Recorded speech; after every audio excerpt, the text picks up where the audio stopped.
Hello and welcome to the channel. ನಾನು ರಶ್ಮಿತ್. ಈ ವಿಡಿಯೋದಲ್ಲಿ ಬಿಗಿನರ್ ಇನ್ವೆಸ್ಟರ್ಗಳು ಅಥವಾ ಟ್ರೇಡರ್ಗಳು ತಾವು ಇನ್ವೆಸ್ಟ್ಮೆಂಟ್ ಮಾಡುವಾಗ ಕೆಲವೊಂದು ತಪ್ಪುಗಳನ್ನು ಮಾಡ್ತಾರೆ ಅಥವಾ ಒಂದಿಷ್ಟು ಮೋಸಕ್ಕೆ ಒಳಗಾಗ್ತಾರೆ, ಬಿಗ್ ಫಿಶ್ನ ಟ್ರ್ಯಾಪ್ಗೆ ಒಳಗಾಗ್ತಾರೆ. ಸೊ ಇದು ಯಾವ ರೀತಿ ಒಳಗಾಗ್ತಾರೆ, ಸೊ ಇದರಿಂದ ನಾವು ಯಾವ ರೀತಿ ಬಚಾವಾಗಬೇಕು ಅನ್ನೋದನ್ನು ನೋಡೋಣ. ಸೊ ಮೊದಲನೇದಾಗಿ ನೀವೇನಾದರೂ ನಮ್ಮ ಚಾನಲ್ಗೆ ಹೊಸಬರಾಗಿದ್ದರೆ ನಮ್ಮ ಚಾನಲನ್ನು ಸಬ್ಸ್ಕ್ರೈಬ್ ಮಾಡ್ಕೊಳ್ಳಿ. ಅದೇ ರೀತಿ ನಮ್ಮನ್ನು ಇನ್ಸ್ಟಾಗ್ರಾಮ್ ಮತ್ತು ಫೇಸ್ಬುಕ್ಕಲ್ಲಿ ಸಹ ಫಾಲೋ ಮಾಡಿ. ಹಾಗೆ ನಮ್ಮ ಟೆಲಿಗ್ರಾಮ್ ಚಾನಲನ್ನು ಸಹ ನೀವು ಸಬ್ಸ್ಕ್ರೈಬ್ ಮಾಡ್ಕೊಳ್ಬೋದು. ಈ ಎಲ್ಲ ಮಾಹಿತಿ ನಿಮಗೆ ಡಿಸ್ಕ್ರಿಪ್ಷನಲ್ಲಿ ಸಿಗುತ್ತೆ. ಸೊ ನನಗೆ ಒಂದು ಸ್ವಲ್ಪ ದಿನದ ಹಿಂದೆ ಟೆಲಿಗ್ರಾಮಲ್ಲಿ ಒಬ್ಬರು ಮೆಸೇಜನ್ನು ಮಾಡಿದರು, ನಾನೊಂದು ಸ್ಟಾಕನ್ನು ಬೈ ಮಾಡಿದ್ದೀನಿ, ಸೊ ಇದು ನೆಕ್ಸ್ಟ್ ಇದರ ಟಾರ್ಗೆಟ್ ಏನಾಗ್ಬೋದು ಅಂತ ಕೇಳಿದರು. ಸೊ ಅವರು ಹೇಳಿದಂಥ ಸ್ಟಾಕ್ನ ಹೆಸರು ನಾನು ಫಸ್ಟ್ ಟೈಮ್ ಕೇಳಿದ್ದು. ಸೊ ನಾನು ಚಾರ್ಟನ್ನು ಚೆಕ್ ಮಾಡಿದಾಗ ಇಮಿಡಿಯೇಟ್ಲಿ ನಂಗೆ ಗೊತ್ತಾಯಿತು, ಸೊ ಇದೊಂದು ಟ್ರ್ಯಾಪ್, ಇವರು ಟ್ರ್ಯಾಪ್ಗೆ ಒಳಗಾಗಿದ್ದಾರೆ. ಸೊ ಇಮಿಡಿಯೇಟ್ಲಿ ನಾನು ಅವರಿಗೆ ರಿಪ್ಲೈ ಮಾಡಿದೆ, ಸೊ ಇದರಿಂದ ನೀವು ಇಮಿಡಿಯೇಟಾಗಿ ಎಕ್ಸಿಟ್ ಆಗಿ. ಸೊ ಅದಕ್ಕೆ ಎಕ್ಸಿಟ್ ಆಗಿ ಅಂತ ಹೇಳಿದೆ. ಅದೇ ರೀತಿ ಪ್ರೀವಿಯಸ್ ಇದೇ ರೀತಿಯಾದಂಥ ಒಂದು ಎಕ್ಸಾಂಪಲನ್ನು ಸಹ ಕೊಟ್ಟು ಅವರಿಗೆ ಹೇಳಿದೆ. ಸೊ ಅವ್ರು ಹೇಳಿದ್ರು ನಾನು ಎಕ್ಸಿಟ್ ಆಗ್ತೀನಿ ನೆಕ್ಸ್ಟ್ ಡೇ ಅಂತ. ಸೊ ಅವರ ಮೆಸೇಜನ್ನು ನಾನು ಇಲ್ಲಿ ಸ್ಕ್ರೀನ್ಶಾಟನ್ನು ಹಾಕಬೇಕು ಅಂತ ನೋಡಿದೆ, ಬಟ್ ನನಗೆ ನನ್ನ ಟೆಲಿಗ್ರಾಮಲ್ಲಿ ಆ ಮೆಸೇಜ್ ಸಿಗ್ತಾ ಇರಲಿಲ್ಲ. ಸೊ ಹಾಗಾಗಿ ನನಗೆ ಇಲ್ಲಿ ಸ್ಕ್ರೀನ್ಶಾಟನ್ನು ಹಾಕಲಿಕ್ಕೆ ಆಗ್ತಾಯಿಲ್ಲ. ಸೊ ಹಾಗಾದರೆ ಅವರು ಹೇಳಿದ ಸ್ಟಾಕ್ ಯಾವುದು, ನಾನು ಯಾವ ಎಕ್ಸಾಂಪಲನ್ನು ಕೊಟ್ಟೆ ಅನ್ನೋದನ್ನು ನೋಡಿದರೆ, ಅವರು ಹೇಳಿದ ಸ್ಟಾಕ್ನ ಹೆಸರು ಒಮ್ಯಾಕ್ಸ್ ಅಂತ. ನೀವಿಲ್ಲಿ ನೋಡ್ಬೋದು ನನ್ನ ಸ್ಕ್ರೀನಲ್ಲಿ ಒಮ್ಯಾಕ್ಸ್ ಅಂತ ಇದೆ.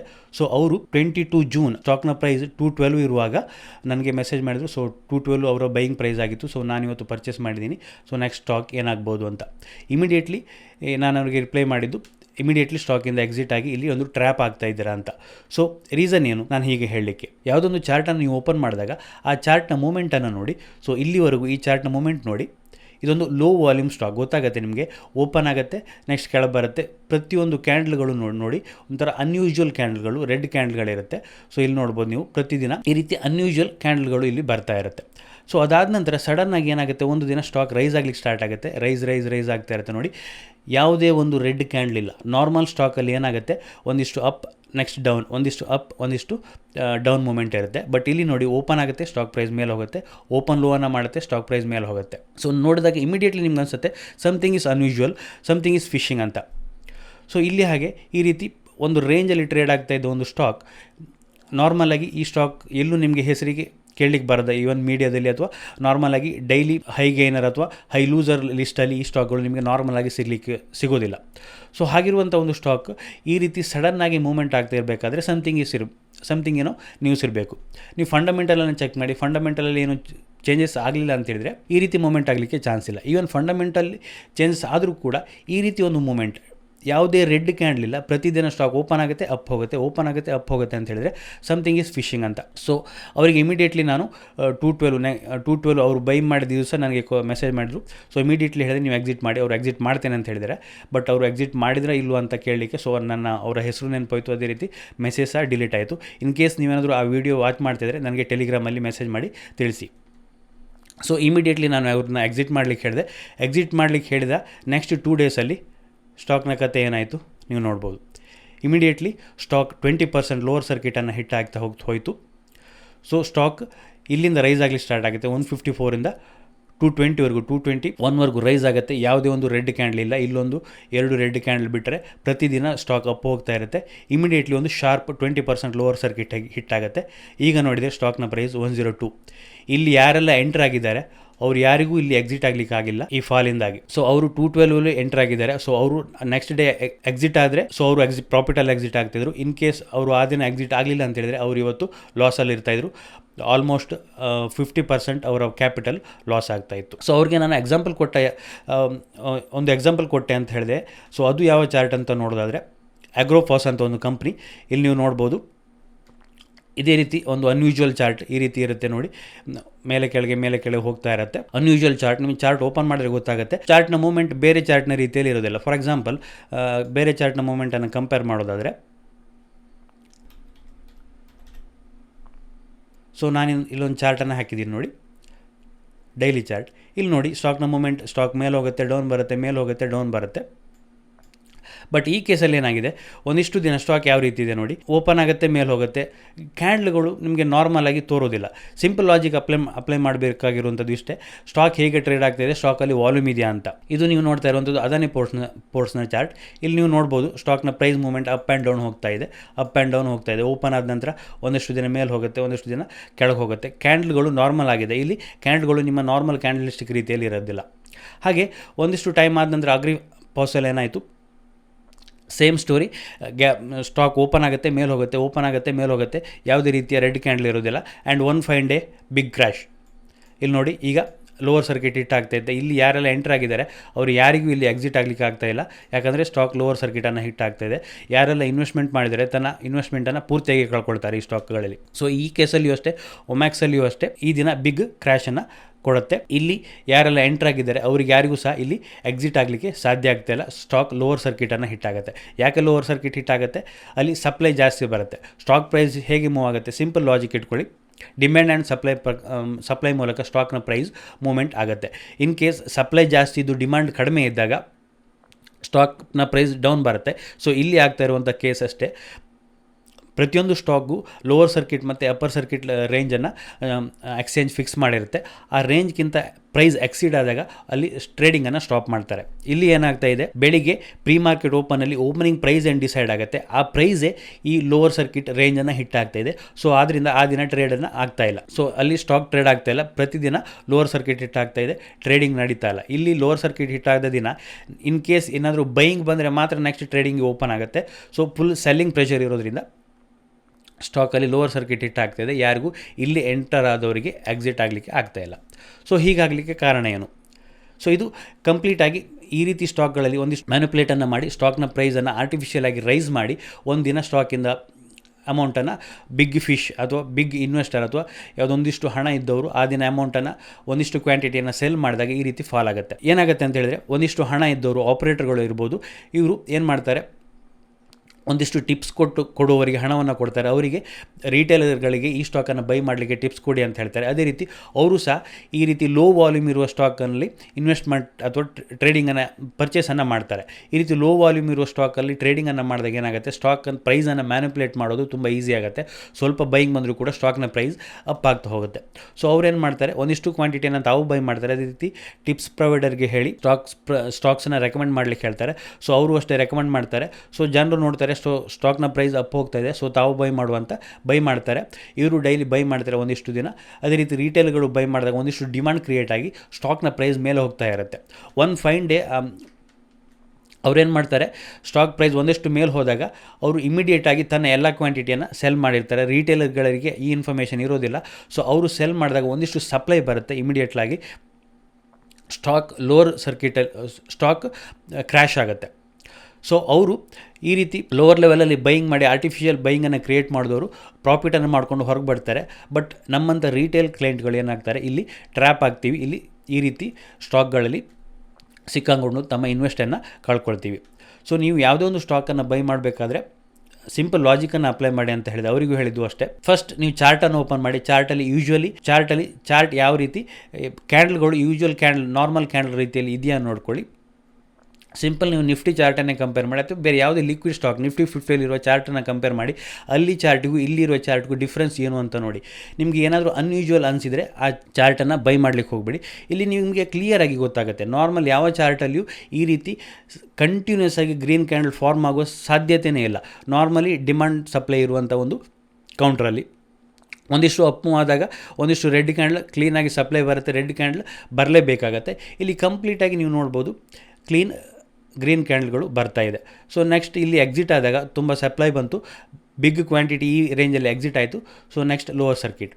ಯಾರೆಲ್ಲ ಇಲ್ಲಿ ಎಂಟರ್ ಆಗಿದ್ದಾರೆ ಅವ್ರು ಯಾರಿಗೂ ಇಲ್ಲಿ ಎಕ್ಸಿಟ್ ಆಗಲಿಕ್ಕೆ ಆಗ್ತಾಯಿಲ್ಲ. ಸೊ ಇದು ಬಿಗ್ ಫಿಶ್ ಅಥವಾ ದೊಡ್ಡ ಅಮೌಂಟ್ ಇರುವಂಥವ್ರು ಒಂದು ರೀತಿ ಲೀಗಲಿ ಅಂತ ಹೇಳ್ಬೋದು ಟ್ರ್ಯಾಪನ್ನು ಮಾಡ್ತಾ ಇದ್ದಾರೆ ರಿಟೇಲ್ ಇನ್ವೆಸ್ಟರ್ಗಳನ್ನು. ಸೊ ಯಾಕಂತ ಹೇಳಿದ್ರೆ ಈ ರೀತಿ ಲೋ ವಾಲ್ಯೂಮ್ ಇರೋ ಸ್ಟಾಕಲ್ಲಿ ಸ್ಟಾಕ್ ಪ್ರೈಸನ್ನು ಮ್ಯಾನಿಪುಲೇಟ್ ಮಾಡಲಿಕ್ಕೆ ತುಂಬ ಈಸಿ ಆಗುತ್ತೆ. ಒಂದಿಷ್ಟು ಡಿಮ್ಯಾಂಡನ್ನು ನಾವು ಆರ್ಟಿಫಿಷಿಯಲಿ ಕ್ರಿಯೇಟ್ ಮಾಡಲಿಕ್ಕೆ ಸಾಧ್ಯ ಆಗುತ್ತೆ. ಬಟ್ ನಾರ್ಮಲಿ ಹೈ ವಾಲ್ಯೂಮ್ ಇರೋ ಸ್ಟಾಕ್ಗಳಲ್ಲಿ ಅಷ್ಟು ಆರ್ಟಿಫಿಷಿಯಲ್ ಆಗಿ ಮೂಮೆಂಟನ್ನು ಕ್ರಿಯೇಟ್ ಮಾಡಲಿಕ್ಕೆ ಸಾಧ್ಯ ಇರೋದಿಲ್ಲ. ಯಾಕಂತ ಹೇಳಿದರೆ ಅಲ್ಲಿ ವಾಲ್ಯೂಮ್ ಜಾಸ್ತಿ ಇರೋದ್ರಿಂದ, ಟ್ರೇಡಿಂಗ್ ವಾಲ್ಯೂಮ್ ಜಾಸ್ತಿ ಇರೋದ್ರಿಂದ ಸೊ ಅಮೌಂಟ್ ಕೂಡ ಜಾಸ್ತಿ ಬೇಕಾಗುತ್ತೆ ನಾವು ಪ್ರೈಸನ್ನು ಇನ್ಕ್ರೀಸ್ ಮಾಡಲಿಕ್ಕೆ. ಬಟ್ ಲೋ ವಾಲ್ಯೂಮಲ್ಲಿ ನಾವು ಸ್ವಲ್ಪ ಅಮೌಂಟನ್ನು ಹಾಕಿ ಸ್ವಲ್ಪ ಡಿಮ್ಯಾಂಡ್ ಬಂದರೂ ಕೂಡ ಅಲ್ಲಿ ಜಾಸ್ತಿ ಆಗುತ್ತೆ. ಸೊ ಈ ರೀತಿ ಟ್ರ್ಯಾಪ್ಗೆ ಒಳಗಾಗುತ್ತಾರೆ. ಇದೇ ರೀತಿ ಅಗ್ರಿಫಾಸಲ್ಲೂ ಸಹ ಸೇಮ್ ಸ್ಟೋರಿ ಆಗಿತ್ತು. ನೀವು ನೋಡ್ಬೋದು ಒಂದು ಅನ್ಯೂಜುವಲ್ ಚಾರ್ಟ್ ಇತ್ತು, ಲೋ ವಾಲ್ಯೂಮ್ ಚಾರ್ಟ್. ಇಲ್ಲಿ ನೋಡಿ ನೀವು ವಾಲ್ಯೂಮ್ ಬಾರನ್ನು ನೋಡಿದರೆ ತುಂಬ ಲೋ ವಾಲ್ಯೂಮ್ ಇತ್ತು. ಸಡನ್ನಾಗಿ ವಾಲ್ಯೂಮ್ ರೈಸ್ ಆಗಲಿ ಸ್ಟಾರ್ಟ್ ಆಯಿತು. ಯಾವುದೇ ಒಂದು ರೆಡ್ ಕ್ಯಾಂಡಲ್ ಇಲ್ಲ, ವಾಲ್ಯೂಮ್ ರೈಸ್ ಆಗುತ್ತೆ. ಸೊ ನೀವು ಅಪ್ಲೈ ಮಾಡಬೇಕಾಗಿರುವಂಥದ್ದು ಸಿಂಪಲ್ ಲಾಜಿಕ್. ಸೊ ಈ ರೀತಿ ಸ್ಟಾಕ್ನ ಪ್ರೈಸ್ ರೈಸ್ ಆಗಲಿಕ್ಕೆ ಫಂಡಮೆಂಟಲಿ ಏನು ಚೇಂಜ್ ಆಗಿದೆ ಅನ್ನೋದನ್ನು ಒಂದಿಷ್ಟು ಇನ್ಫಾರ್ಮೇಷನ್ನ ತಗೊಳ್ಳಿ. ಬ್ಲೈಂಡಾಗಿ ಯಾರು ಟಿಪ್ಸ್ ಕೊಡ್ತಾರೆ ಅಂಥೇಳಿ ಅದ್ರ ಮೇಲೆ ಇನ್ವೆಸ್ಟ್ಮೆಂಟನ್ನು ಮಾಡಲಿಕ್ಕೆ ಹೋಗಬೇಡಿ, ಅಥವಾ ಸ್ಟಾಕ್ನ ಪ್ರೈಸ್ ಈ ರೀತಿ ರೈಸ್ ಆಗ್ತಾ ಇದೆ ಅಂತ ಇನ್ವೆಸ್ಟ್ಮೆಂಟ್ ಮಾಡಲಿಕ್ಕೆ ಹೋಗಬೇಡಿ. ಸಿಂಪಲ್ ಲಾಜಿಕನ್ನು ಅಪ್ಲೈ ಮಾಡಿ. ಈ ರೀತಿ ರೈಸ್ ಆಗ್ತಿದೆ ಸ್ಟಾಕ್ನ ಪ್ರೈಸ್, ಸೊ ನಿಮ್ಮ ಸ್ಟಾಪ್ ಲಾಸನ್ನು ಇಲ್ಲಿ ಇಟ್ಕೊಳ್ತೀರಿ. ನಿಮಗೆ ಲಾಜಿಕಲ್ ಪ್ಲೇಸ್ ಎಲ್ಲಿದೆ ಸ್ಟಾಪ್ ಲಾಸನ್ನು ಇಟ್ಕೊಳ್ಳಿಕ್ಕೆ, ಅದನ್ನು ಥಿಂಕ್ ಮಾಡಿ. ಸೊ ನಾವು ಯಾವತ್ತು ಇನ್ವೆಸ್ಟ್ ಅಥವಾ ಟ್ರೇಡಿಂಗನ್ನು ಮಾಡುವಾಗ ನಮ್ಮ ಪ್ರಾಫಿಟ್ ಕಡೆ ಥಿಂಕ್ ಮಾಡ್ತೀವಿ. ಸ್ಟಾಕ್ ಇಲ್ಲಿಂದ ಸ್ಟಾಕ್ನ ಪ್ರೈಸ್ 100ಇಂದ ಇಲ್ಲಿ 150ವರೆಗೂ ಬಂತು, ಸೊ ನೆಕ್ಸ್ಟ್ ಅದು 200 ಹೋಗ್ಬೋದು ಅಂತ ಥಿಂಕ್ ಮಾಡ್ತೀವಿ. ಬಟ್ ಅಟ್ 150 ಬಂದ ಸ್ಟಾಕ್ 100ಗೆ ಪುನಃ ವಾಪಸ್ ಬರ್ಬೋದು, ನನಗೆ ಲಾಸ್ ಆಗ್ಬೋದು ಅಂತ ಯಾವತ್ತೂ ಥಿಂಕ್ ಮಾಡಲ್ಲ. ಸೊ ನೀವು ನಿಮ್ಮ ಲಾಸ್ಗಳ ಬಗ್ಗೆ ಥಿಂಕ್ ಮಾಡಿ. ಪ್ರಾಫಿಟ್ ನಿಮಗೆ ಖಂಡಿತ ಆಗುತ್ತೆ. ಲಾಸನ್ನು ಹೇಗೆ ಮ್ಯಾನೇಜ್ ಮಾಡೋದು ಅಂತ ಗೊತ್ತಿದ್ರೆ ಪ್ರಾಫಿಟ್ ನಿಮಗೆ ಖಂಡಿತ ಆಗುತ್ತೆ. ಸೊ ಇದು ಈ ರೀತಿ ಟ್ರ್ಯಾಪ್ಗೆ ಒಳಗಾಗೋದು ಸ್ಟೋರಿ ಆಯಿತು. ರಿಟೇಲ್ ಇನ್ವೆಸ್ಟರ್ಗಳು ಏನೋ ಒಂದು ಆಸೆಯಿಂದ ತಮ್ಮ ಹಾರ್ಡ್ ಅರ್ನ್ ಮನಿಯನ್ನು ಈ ರೀತಿ ಕಳ್ಕೊಳ್ತಾ ಇದ್ದಾರೆ. ಒಂದು ಲ್ಯಾಕ್ ಆಫ್ ನಾಲೆಜ್ ಅಂತ ಹೇಳ್ಬೋದು. ನಾಲೆಜ್ ಇಲ್ಲದೆ ಈ ರೀತಿ ಹಣವನ್ನು ಕಳ್ಕೊಳ್ತಾ ಇದ್ದಾರೆ. ಇಲ್ಲಿ ನೋಡಿ, ಅಗ್ರಿಫಾಸ್ ಲೋವರ್ ಸರ್ಕಿಟನ್ನು ಹಿಟ್ ಆಗ್ತಾ ಇದೆ. ಸೊ ಇಲ್ಲಿ ಯಾರೆಲ್ಲ ಇನ್ವೆಸ್ಟ್ಮೆಂಟನ್ನು ಮಾಡಿದ್ರು ತನ್ನ ಪೂರ್ತಿಯಾಗಿ ಹಣವನ್ನು ಕಳ್ಕೊಂಡ್ರು. ಸೊ ಇದು ಒಂದಷ್ಟು ಸಿಂಪಲ್ ಇನ್ಫಾರ್ಮೇಷನನ್ನು ಕಲೆಕ್ಟ್ ಮಾಡಿ. ಏನೂ ಗೊತ್ತಿಲ್ಲ ನಿಮಗೆ ಇನ್ವೆಸ್ಟ್ಮೆಂಟ್ ಬಗ್ಗೆ ಅಂದರೆ ಅಟ್ಲೀಸ್ಟ್ ನಿಫ್ಟಿ 50 ಸ್ಟಾಕಲ್ಲಿ ಮಾತ್ರ ಇನ್ವೆಸ್ಟನ್ನು ಮಾಡಿ. ಅಟ್ಲೀಸ್ಟ್ ಈ ರೀತಿ ನಿಮ್ಮ ಇನ್ವೆಸ್ಟ್ಮೆಂಟನ್ನು ಪೂರ್ತಿಯಾಗಿ 100% ಅಂತೂ ನಿಫ್ಟಿ 50 ಸ್ಟಾಕ್ಗಳಲ್ಲಿ ಕಳ್ಕೊಳ್ಳುವಂಥ ಚಾನ್ಸಸ್ ಸಾಧ್ಯ ಇಲ್ಲ. ರಿಟರ್ನ್ ಸ್ವಲ್ಪ ಬರದೇ ಇರ್ಬೋದು ನಿಮಗೆ, ಬಟ್ ಈ ರೀತಿ ಅಮೌಂಟನ್ನು ಕಳ್ಕೊಳ್ಳಿಕ್ಕೆ ಸಾಧ್ಯ ಇಲ್ಲ. ಬಟ್ ಇಲ್ಲಿ ಏನೂ ನಿಮಗೆ ರಿಟರ್ನ್ ಬಂದಿಲ್ಲ. ಅತಿ ಆಸೆಗೆ ಒಳಪಟ್ಟು ಈ ರೀತಿ ಬ್ಲೈಂಡಾಗಿ ಯಾವುದೊಂದು ಸ್ಟಾಕ್ ಮೇಲೆ ಇನ್ವೆಸ್ಟ್ಮೆಂಟನ್ನು ಮಾಡಲಿಕ್ಕೆ ಹೋಗಬೇಡಿ. ಸೊ ಇದು ಒಂದು ಈ ರೀತಿ ಟ್ರ್ಯಾಪ್ಗೆ ಒಳಗಾದಂಥ ಸ್ಟೋರಿ ಆಯಿತು. ನೆಕ್ಸ್ಟ್, ರುಚಿ ಸೋಯಾ. ತುಂಬ ಜನ ನನ್ನ ಕ್ವಶನನ್ನು ಕೇಳ್ತಾಯಿದ್ರು, ಸೊ ರುಚಿ ಸೋಯಾ ಬೈ ಮಾಡಬೇಕು ಅಂತ. ಸೊ ಮೊನ್ನೆ ಒಬ್ಬರು ಸಹ ಮೆಸೇಜ್ ಮಾಡಿ, ಈ ದಿನ ಏನು ಬಿಗ್ ಕ್ರ್ಯಾಶ್ ಆಯಿತು ನೋಡಿ 1500 ಇದ್ದ, ಈ ದಿನ ನಾನು ಬೈ ಮಾಡಿದೆ ಅಂತ ಹೇಳಿದ್ರು. ಇದರ ಸ್ಕ್ರೀನ್ಶಾಟನ್ನು ಸಹ ನಿಮ್ಗೆ ಹಾಕ್ತೀನಿ ನಾನು. ಇದು ಅಷ್ಟೇ, ಅವ್ರು ಏನು ಮಾಡಿದ್ದಾರೆ, ಸ್ಟಾಕ್ನ ಪ್ರೈಸ್ ರೈಸ್ ಆಗ್ತಾಯಿದೆ, ಸೊ ಬೈ ಮಾಡಲಿಕ್ಕೆ ಆಗ್ತಾಯಿಲ್ಲ. ಅಪ್ಪರ್ ಸರ್ಕಿಟ್ ಹಿಟ್ ಆಗ್ತಾ ಇರೋದ್ರಿಂದ ಬೈ ಮಾಡಲಿಕ್ಕೆ ಆಗ್ತಾಯಿಲ್ಲ. ಸೊ ಪ್ರತಿದಿನ ಮಾರ್ನಿಂಗ್ ಮಾರ್ಕೆಟ್ ಓಪನ್ ಆಗುವಾಗ ಆರ್ಡ್ರನ್ನು ಹಾಕ್ತಾಯಿದ್ರು. ಸೊ ಈ ದಿನ ಏನಾಯಿತು, ಸೆಲ್ಲರ್ಗಳು ಬಂದರು. ಇಲ್ಲಿ ಅಪ್ಪರ್ ಸರ್ಕಿಟ್ ಹಿಟ್ ಆಗುವಾಗ ಸೆಲ್ಲರ್ಗಳು ಇರಲಿಲ್ಲ. ಸೊ ಈ ದಿನ ಸೆಲ್ಲರ್ಗಳು ಬಂದರು. ಸೊ ಅವರ ಆರ್ಡರ್ ಎಕ್ಸಿಕ್ಯೂಟ್ ಆಯಿತು. ನೆಕ್ಸ್ಟ್ ಸ್ಟಾಕ್ನ ಫಾಲ್ 1500ಇಂದ ಲೋವರ್ ಸರ್ಕಿಟನ್ನು ಹಿಟ್ ಆಗ್ತಾಯಿದೆ. ಈಗ 1176ಅಲ್ಲಿದೆ. ಸೊ ಇದೊಂದು ಡಿಫ್ರೆಂಟ್ ಸ್ಟೋರಿ. ರುಚಿ ಸೋಯಾ ಬ್ಯಾಂಕ್ರಪ್ಟ್ ಆದ ಕಂಪ್ನಿ, ಅದನ್ನು ಪತಂಜಲಿಯವರು ಪರ್ಚೇಸ್ ಮಾಡ್ತಾರೆ. ಪತಂಜಲಿಯವರು ಪರ್ಚೇಸ್ ಮಾಡಿದ ನಂತರ ಸ್ಟಾಕ್ ರೀಲಿಸ್ಟ್ ಆಗುತ್ತೆ. ರೀಲಿಸ್ಟ್ ಆದಾಗ ಅಲ್ಲಿ ಶೇರ್ಸಲ್ಲಿ ಒಂದಿಷ್ಟು ಅಡ್ಜಸ್ಟ್ಮೆಂಟ್ಗಳಾಗಿದೆ. ಮೊದಲಿನ ರುಚಿ ಸೋಯಾ ಹೋಲ್ಡರ್ಗಳಿಗೆ ಒಂದಿಷ್ಟು ಶೇರ್ಸ್ ಕಡಿಮೆ ಸಿಕ್ಕಿದೆ. ಸೊ ಹಾಗಾಗಿ ಶೇರ್ನ ವಾಲ್ಯೂಮಲ್ಲಿ ತುಂಬ ಕಡಿಮೆ ಇದೆ. ಈ ರುಚಿ ಸೋಯಾನ ಪತಂಜಲಿ ಪರ್ಚೇಸ್ ಮಾಡಿದೆ. ನೆಕ್ಸ್ಟ್ ಕಂಪ್ನಿಯಲ್ಲಿ ಬಿಗ್ ಚೇಂಜಸ್ ಆಗ್ಬೋದು ಅಂತ ಒಂದಿಷ್ಟು ಅನಿಸಿಕೆಯಿಂದ ರಿಟೇಲ್ಗಳು ಇಲ್ಲಿ ಇನ್ವೆಸ್ಟನ್ನು ಮಾಡಲಿಕ್ಕೆ, ಟ್ರೇಡನ್ನು ಮಾಡಲಿಕ್ಕೆ, ಶೇರ್ಸನ್ನು ಪರ್ಚೇಸ್ ಮಾಡಲಿಕ್ಕೆ ಬರ್ತಾಯಿದ್ದಾರೆ. ಬಟ್ ಇಲ್ಲಿಯೂ ಅಷ್ಟೇ ಸ್ಟಾಕ್ನ ವಾಲ್ಯೂಮ್ ಲೋ ಇದೆ. ಯಾಕಂತೇಳಿದರೆ ರುಚಿ ಸೋಯಾದಲ್ಲಿ ಪ್ರಮೋಟರ್ನ ಹೋಲ್ಡಿಂಗ್ 98% ಇದೆ. ಓನ್ಲಿ 2% ಏನಿದೆ ಇದು ಮಾತ್ರ ರಿಟೇಲರ್ ಶೇರ್ ಹತ್ತಿರ ಇದೆ. ಸೊ ಇಲ್ಲಿ ನಾರ್ಮಲಿ ಟ್ರೇಡಿಂಗ್ ಆಗಬೇಕು ಅಂತ ಹೇಳಿದರೆ 2% ಶೇರ್ ಹೋಲ್ಡಿಂಗ್ ಮಾತ್ರ ಟ್ರೇಡಿಂಗ್ ಆಗುತ್ತೆ. ಸೊ ಹಾಗಾಗಿ ಇಲ್ಲಿ ಸಪ್ಲೈ ತುಂಬ ಕಡಿಮೆ ಇರೋದ್ರಿಂದ ಡಿಮ್ಯಾಂಡ್ ಜಾಸ್ತಿ ಇದೆ. ಸೊ ರುಚಿ ಸೋಯಾ ಪತಂಜಲಿ ಪರ್ಚೇಸ್ ಮಾಡ್ತು ಅಂತ ಎಲ್ಲರೂ ಇಲ್ಲಿ ಪರ್ಚೇಸನ್ನು ಮಾಡಲಿಕ್ಕೆ ಹೋಗ್ತಾರೆ ರಿಟೇಲರ್ಗಳು. ಹಾಗಾಗಿ ಇಲ್ಲಿ ಅಪ್ಪರ್ ಸರ್ಕಿಟ್ ಆಗ್ತಾ ಹೋಗುತ್ತೆ ನೋಡಿ. ಯಾರಿಗೂ ಇಲ್ಲಿ ಪರ್ಚೇಸ್ ಮಾಡಲಿಕ್ಕೆ ಆಗೋದಿಲ್ಲ, ಡಿಮ್ಯಾಂಡ್ ಜಾಸ್ತಿ ಇರುತ್ತೆ, ಅಪ್ಪರ್ ಸರ್ಕಿಟ್ ಆಗ್ತಾ ಹೋಗುತ್ತೆ.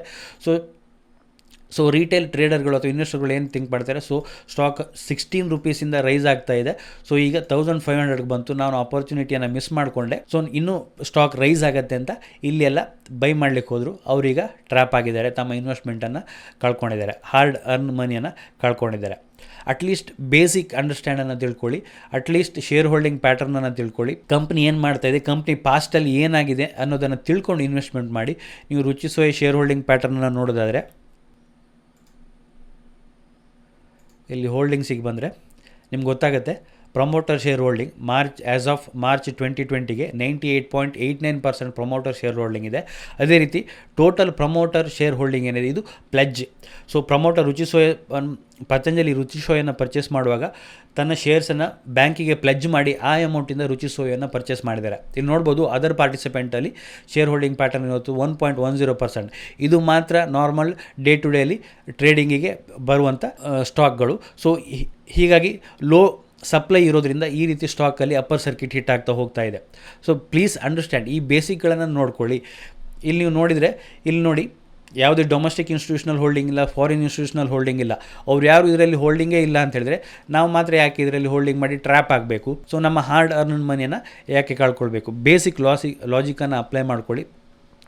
ನಿಮಗೆ ಇನ್ವೆಸ್ಟ್ಮೆಂಟ್ ಅಥವಾ ಟ್ರೇಡಿಂಗ್ ಬಗ್ಗೆ ಏನೂ ಗೊತ್ತಿಲ್ಲ ಅಂತ ಹೇಳಿದ್ರೆ ಅಟ್ಲೀಸ್ಟ್ ನಿಫ್ಟಿ ETF ಅಲ್ಲಿ ಹಾಕಿ. ಸೊ ಯಾವುದೋ ಒಂದು ಸ್ಟಾಕ್ ಮೇಲೆ ಬ್ಲೈಂಡಾಗಿ ಇನ್ವೆಸ್ಟ್ಮೆಂಟ್ ಮಾಡೋದ್ರಿಂದ ನಮಗೆ ಖಂಡಿತ ಸ್ಟಾಕ್ ಮಾರ್ಕೆಟಲ್ಲಿ ಹಣ ಗಳಿಸಲಿಕ್ಕೆ ಸಾಧ್ಯ ಇಲ್ಲ.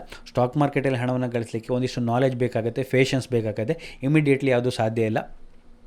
ಸೊ ಇಲ್ಲೆಲ್ಲರೂ ಥಿಂಕ್ ಮಾಡೋದಷ್ಟೇ 16 ರೂಪೀಸಿಂದ ಸ್ಟಾಕ್ 1500ಗೆ ಬಂತು, ಸೊ ಇನ್ನು 3000 ಆಗುತ್ತೆ ಅಂತ.